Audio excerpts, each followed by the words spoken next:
balik ke saham investasi. Sekarang kan ada yang istilah namanya kripto, terus Bitcoin, gitu-gitu ya Mbak ya. Better pilih mana Mbak? Kripto ya. Kripto Bagaimana seorang pakar keuangan, financial planner memandang soal investasi di kripto gitu-gitu? Bitcoin itu kan salah satu produknya cryptocurrency ya. Cryptocurrency iya. betul. Basisnya itu dia kan blockchain, tapi kita nggak usah ke teknisnya. Intinya begini, dia itu sama kayak kita gini ya. Dia itu ada aset digital, aset lah gitu.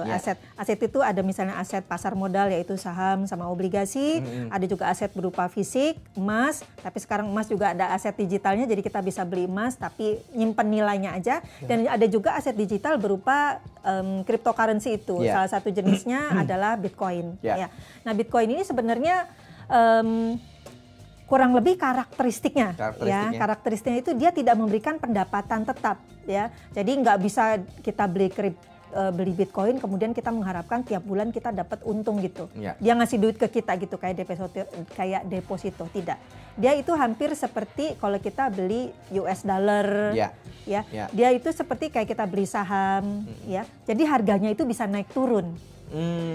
Harganya bisa naik turun, misalnya kita beli Bitcoin misalnya di harga misalnya $1 US misalnya atau berapalah gitu ya. Itu harganya bisa naik turun tergantung dari market di Bitcoin itu sendiri. Jadi tergantung supply sama demand. Supply sama demandnya. Iya. Harga Bitcoin itu, harga kripto itu bakalan naik ya kalau apa ya? Kalau demandnya tinggi. Demandnya tinggi. Kenapa demandnya bisa tinggi? Bisa jadi misalnya salah satu dibeli yang nggak tahu ya, startup siapa gitu ya yang ngomong ya.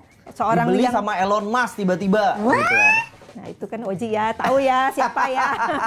Tapi Elon Musk kan nggak di sini, jadi nggak apa-apa kita ngegibahin dia kali. Nggak apa-apa. Nggak keganggu juga kekayaan Elon Musk kita ngomongin Mbak.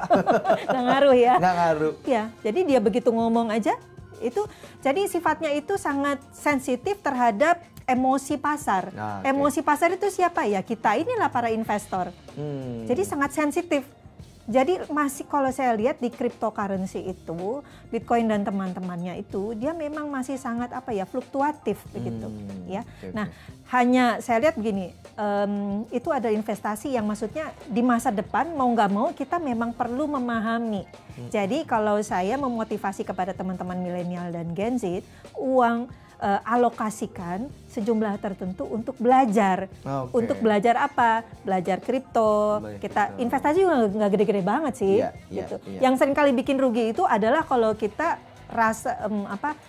mengalokasikan merasa yakin bahwa akan dapat untung sehingga berani-beraninya gitu ya. Uang yang tadinya buat beli rumah, buat nikah, buat sampai nggak jadi kawin. Nikah. Gara-gara mau main kripto. Nah itu yang nggak menurut saya itu sama sekali tidak financially literate gitu. Itu buta finansial dan segala keputusan itu bukan berasal dari pengetahuan yang benar ya, tetapi berdasarkan emosional, tidak menggunakan logika.